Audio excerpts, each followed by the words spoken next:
ఇక మనకు స్పష్టంగా అర్థమైపోయింది వాళ్ళు ఏం జరుగుతుందో. ఇంకా దానికి శశబిషలు ఏం లేవు. ఇంకేదో ప్రజలకు అర్థం కాని పదాలు చెప్పి తప్పించుకుందాం అనుకుంటే దాగదు. ఒక పిటిషన్ ను తీసుకోకుండా నీ ముఖం మీద కొట్టి పంపించే స్థాయిలో గంత దరిద్రంగా పిటిషన్ తయారు చేసిందంటే ఇంకా వీళ్ళు ఏందో సూట్లేసి ఏందో వేసేసి పీకుతారంటే ఎవడన్నా నమ్ముతారా? విచారణ అర్హత లేని పిటిషన్ వేసిరంటే ఇవాళ ఇంకా వీళ్ళ ఉద్దేశం ఇంకా వేరే వెతకాల్సిన అవసరం ఉందా? మనం ఇదంతా కూడా ముందు జరిగింది స్క్రిప్ట్ ప్రకారమే జరుగుతుంది.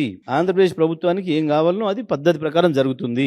ఇవాళ వాస్తవానికి ఒక మాటలు చెప్పాలంటే అవతల వైపు మా మిత్రులు కొంతమంది అప్పుడప్పుడు అంటున్నారు, వింటున్నాం, 2 రాష్ట్ర ప్రభుత్వాలు మాయే కదన్నా అని మాట్లాడుతున్నారు. వాళ్ళు 2 ప్రభుత్వాలు మావే కదన్నా అని మాట్లాడుతున్నారు. గా స్థాయికి వచ్చింది తెలంగాణ ప్రభుత్వం పరిస్థితి. ఢిల్లీలో పోయినా అదే మాట్లాడుతున్నారు, బార్డర్ దాటితే కూడా అదే మాట్లాడుతున్నారు. ఇంకా ఇటువంటి వాళ్ళు వీళ్ళు ఇంకా తెలంగాణ హక్కులు కాపాడతారు, తెలంగాణ పట్ల సోయిందా వీళ్ళకి? ఇది శాస్త్రాలు చదువుకున్న ముఖ్యమంత్రి, శాస్త్రవేత్తల ముఖ్యమంత్రి, డాక్టర్ ముఖ్యమంత్రి.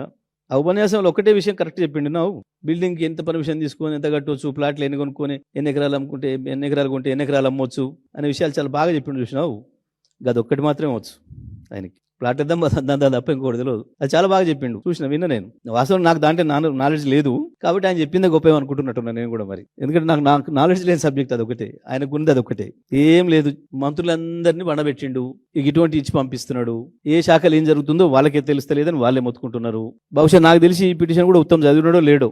ఎందుకంటే వీళ్ళ గురువు గారు ఈయన పంపుతాడు, ఈయన అధికారులకు ఇచ్చి అటు పంపుతాడు. నేను ఒక మంత్రి నేను సంతకమే పెట్టలే, నాకు ఫైలే రాలే, అక్కడ జరిగిపోయింది పని అంటున్నాడు. కొంతమంది చెప్పుకోలేక లోపల ఏడుస్తున్నారు.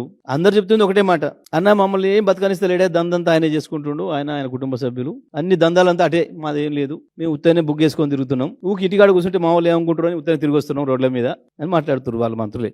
ఎవరికి ఏ సోయి లేదు, ఎవరికి ఏ శాఖ పట్ల పరిజ్ఞానం లేదు. 2 ఏళ్ళైనా ఎవరు కూడా దాన్ని పెంచుకునే ప్రయత్నం కూడా చేయలేదు. అసలు వాళ్ళకి సోయి ఉంటే కదా మొదలు ప్రజల కొరకు పని చేయాలన్న ఆలోచన ఉంటాయి కదా మొదలు. ఎవడు పోయినా ఏమొస్తుంది దీనిలో అడుగుతున్నాడు. సార్ ఇగో ఇది ఇట్లా అవుతుంది, ఇది ఇట్లా అవుతుంది అని ఏదో కొత్త ప్రాజెక్ట్ చెప్దామని చెప్పి ఎవడన్నా పోతే గది కాదా మాదేందో చెప్పరాదిరి ఇట్లా మాట్లాడుతున్నట్టు. వాళ్ళు వచ్చి చెప్పి నవ్వుకుంటున్నారు. కొంతమంది ఎన్ఆర్ఐలు వస్తున్నారు, పాపం వాళ్ళు అక్కడి నుంచి ఎంతో తాపత్రయపడి వస్తారు.